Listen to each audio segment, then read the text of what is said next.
piadinha aqui enviada por Cristiane Iglesias, de São Paulo. 2 canibais conversando, um diz, eu não sei mais o que fazer com a minha mulher. O outro, se você quiser eu te empresto meu livro de receitas. Sério, é boa. Razoável. Razoável. Podia ser também assim, um canibal falando pro outro, eu não sei mais o que fazer com a minha mulher. O outro fala, come ela. Muito bom. Acaba logo. Tem também a do canibal, que acontece o seguinte, cai um avião no meio, próximo à tribo dos canibais, sai do avião uma loura linda, espetacular, roupa toda rasgada, quando o avião caiu ela sai, vem andando, aí está o canibal com um filhinho ali, né, louco de fome, olha aquele mulherão vindo, o filhinho diz assim, papai, vamos comer ela? Aí o pai fala, não, vamos comer a mamãe.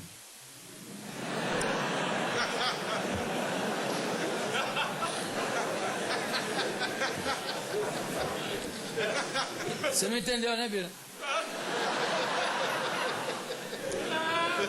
Ele preferiu devorar a própria mulher do que, e ficar com a outra pra...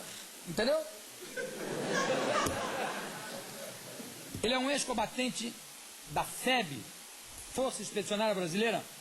Vou conversar com o general Plínio Pitaluga. Por favor, general.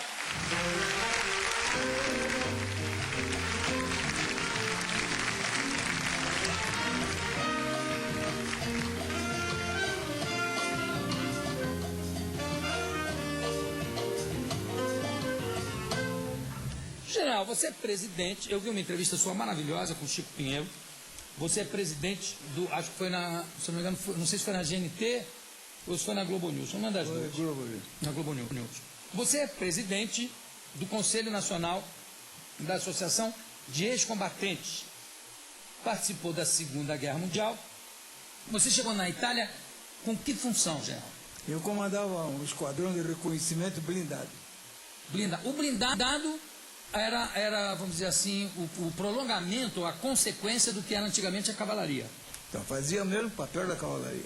O mesmo papel da cavalaria. Eu sou de cavalaria, e então na guerra atual o cavalo foi suplantado pelo metralhador. E pelos blindados. Aliás, tem uma imagem chocante, deixa eu afastar um pouquinho, o microfone está muito próximo. Tem uma imagem chocante, no começo da Segunda Guerra Mundial, a Polônia contra a Alemanha. Primeiro, quando os alemães partiram para a guerra, os poloneses chegaram a invadir algum território alemão com a cavalaria, e tem imagens chocantes dos cavalos da cavalaria sendo massacrada pelos Panzer, pelos tanques alemães, né? É verdade. Foi a primeira vez que teve um embate entre duas formas, uma forma já arcaica de combate, que era a cavalaria, e o tanque, o tanque na época era o que havia de mais moderno, né? Não, na Primeira Grande Guerra também já houve esse choque entre a cavalaria e os primeiros tanques. Na Primeira Grande Guerra? Também já houve isso. E como é que ainda continuou a cavalaria depois disso? É porque ainda a metralhadora não estava completamente dominando o campo de batalha. E os carros de combate ainda estavam na sua fase inicial. E o espírito da cavalaria era um espírito da cavalaria antiga, medieval. A carga, né? Pela mulher, pela prosa, pela humanidade, a cavalaria antiga. Uma coisa meio romântica. E a guerra sempre foi romântica pela cavalaria. Eu vi você falar uma coisa que nos impressionou, a quem eu contei aqui na produção, impressionou muito, e a mim também me impressionou demais, que é uma coisa que a gente não pensa. Você disse o seguinte: quem compra arma não ganha guerra. Quem tem que comprar arma não compra. Não, eu disse que não se faz guerra comprando arma. Isso significa a nação, principalmente como no Brasil, que é uma nação eterna, com uma riqueza grande, com uma colocação geopolítica muito especial. No futuro ela precisa ter as suas armas próprias. Porque também não se ganha guerra se você tem que comprar a arma dos outros. Lógico, como é que você vai comprar? O desgaste é muito grande de armas, não é? Então são verdadeiramente as grandes potências que podem permitir a sua eternidade, não comprando armas. E também tem uma coisa terrível, que é o seguinte: são sempre as ditaduras, são sempre os países totalitários que estão sempre mais preparados para a guerra, porque eles já estão pensando nisso, né? Bom, são os países que querem conquistar. Ou conquistar o seu coração, a sua mente, conquistar o seu território, e estão preparando para fazer uma guerra de conquista.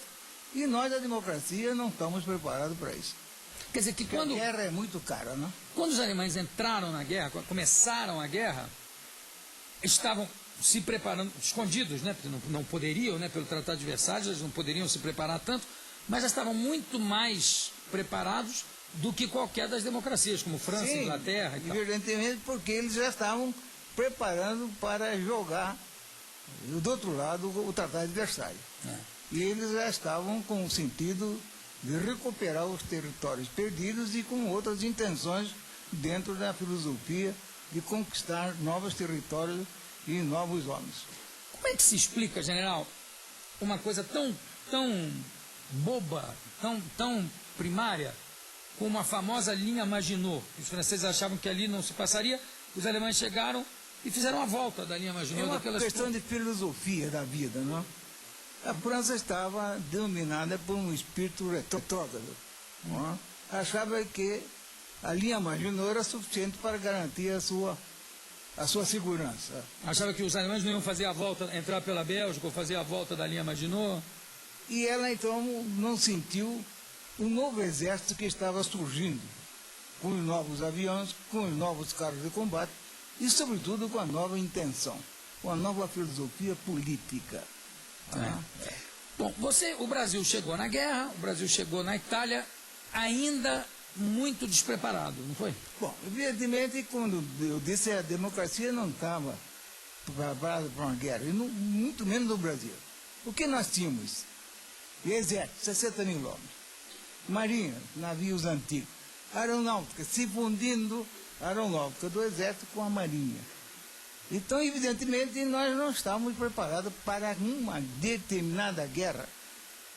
E o Brasil, evidentemente, achava que aquela guerra era a guerra de França com a Alemanha, era conquistar Alsácia e Lorena.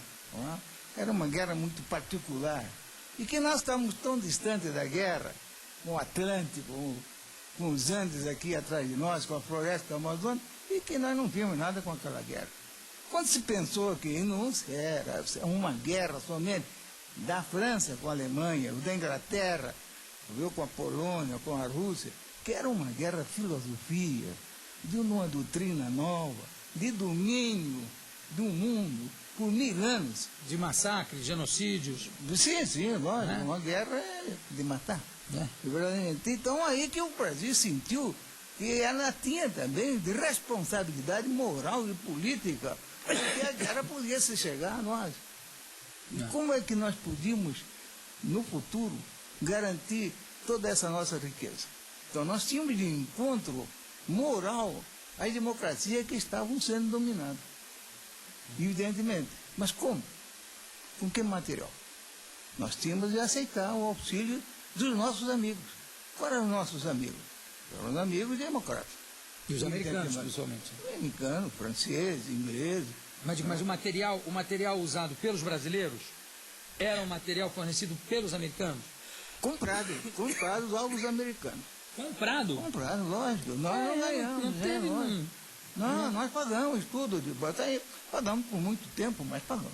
Eu pensei que porque aquilo, jipes e tal, era fornecido. Sim, nós mandamos o quê? Uma divisão. Com alguns complementos. Total, 25 mil homens. Nós íamos fazer uma indústria para preparar material para 25 mil homens. Não tem como. Tinha sentido, não tinha tempo. E outra coisa também é o seguinte, como eu falei aqui na abertura, é uma das páginas mais heróicas da história do Exército Brasileiro, né? Quer dizer, porque... Não, da nação brasileira, né? É uma nação brasileira. Da mocidade brasileira que compareceu lá, não? E morreu muita gente. Eu tive, quando o cemitério era lá em Pistoia, eu tive no cemitério, e tem a famosa tomada. Você participou ali da tomada de Monte Castelo, Montese, de toda aquela batalha, aquela área ali? Não, eu fui de cavalaria, né? Então aquelas ações de Monte Castelo eram ações tipicamente de infantaria, de artilharia.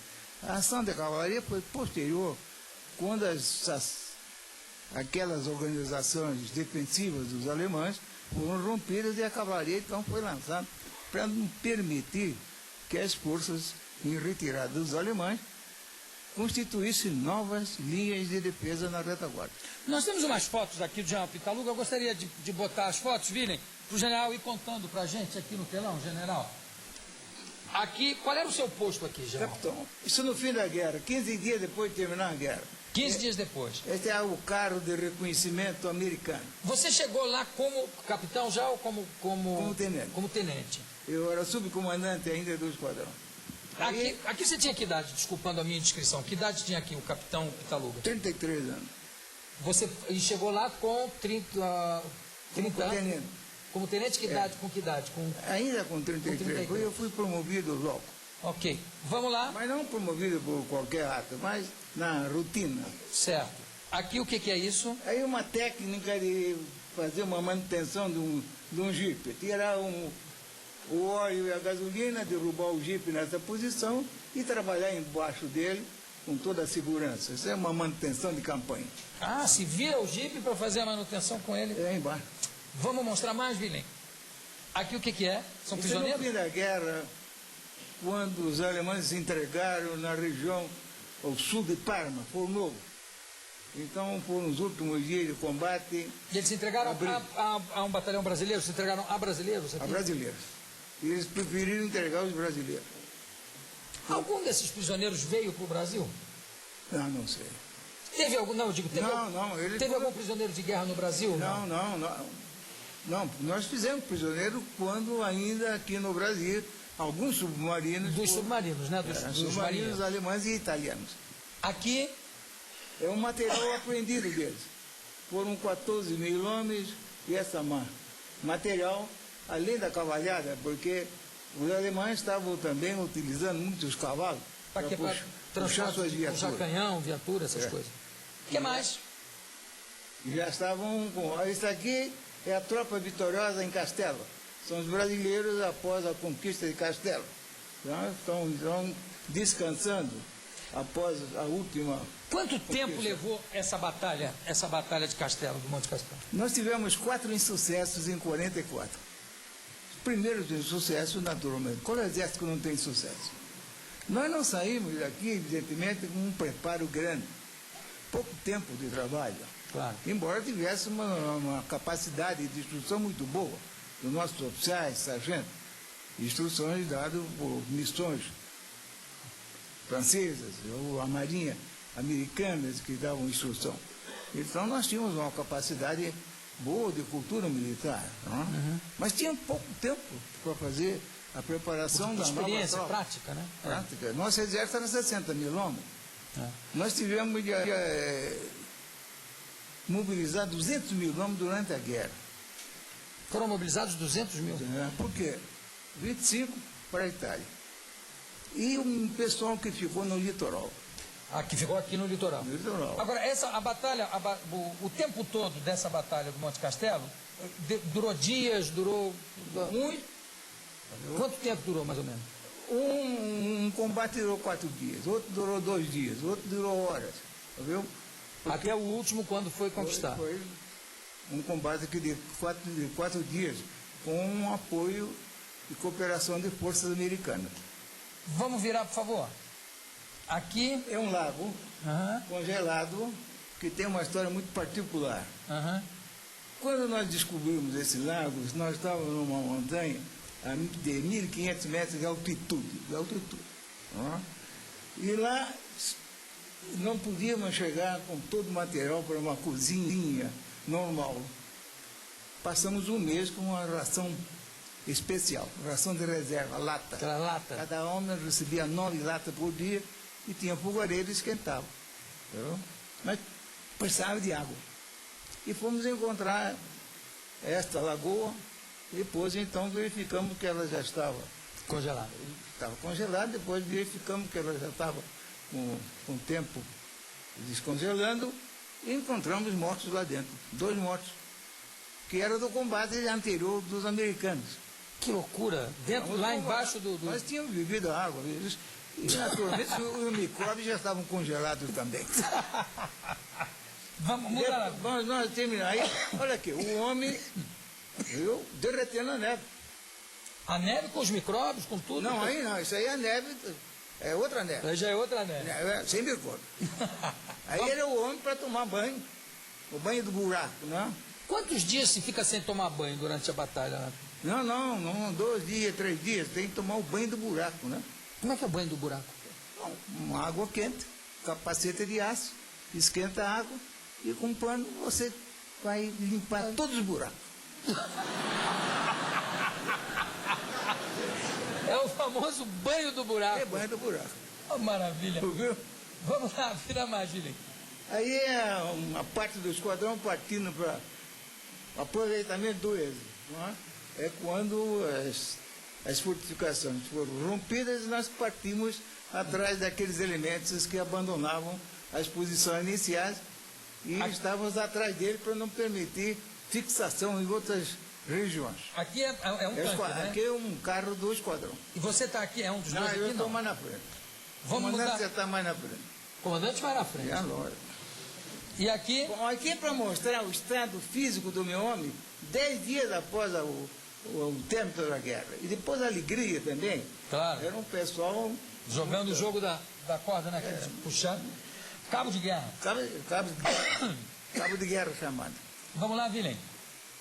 Aqui é mostrando o deslocamento numa parte do esquadrão, o carro M8, na frente um jipe, e mais à frente lá no meio um outro jipe, deslocando para a missão de aproveitamento do êxodo. Vamos em frente, mais uma, tem mais uma. Ah, aqui é a Batalha de Montese, né? Essa é a batalha, de Montese é a final. Viu? Que foi de Montese, que foi a vitoriosa, não é? É. E foi uma batalha muito dura, aí perdemos 430 homens, não mortos.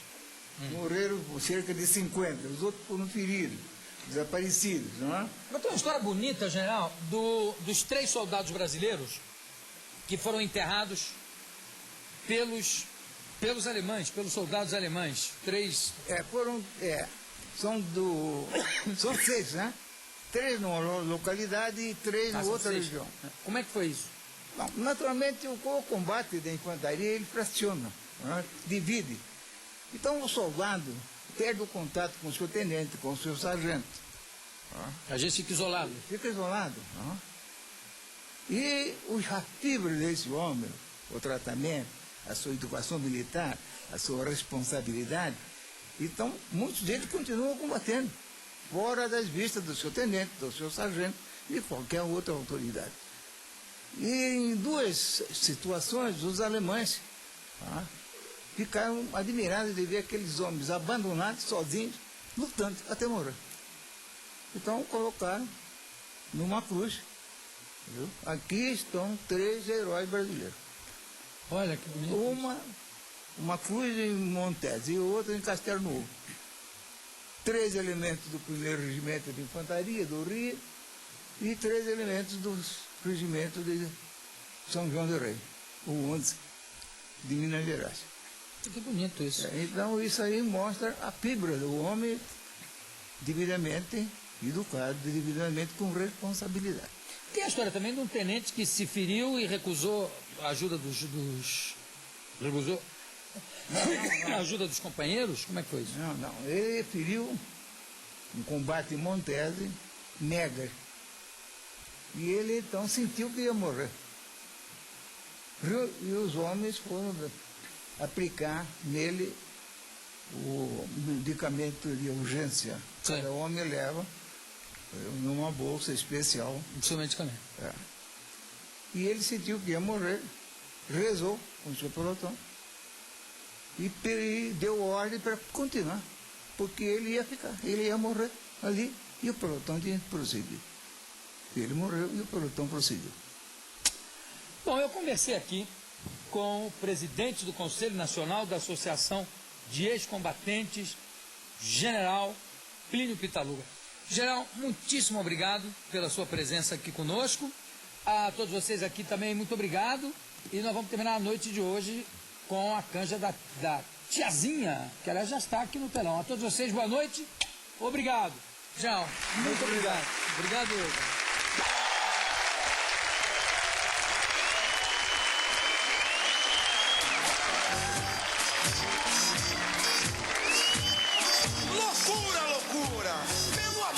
dos meus filhos.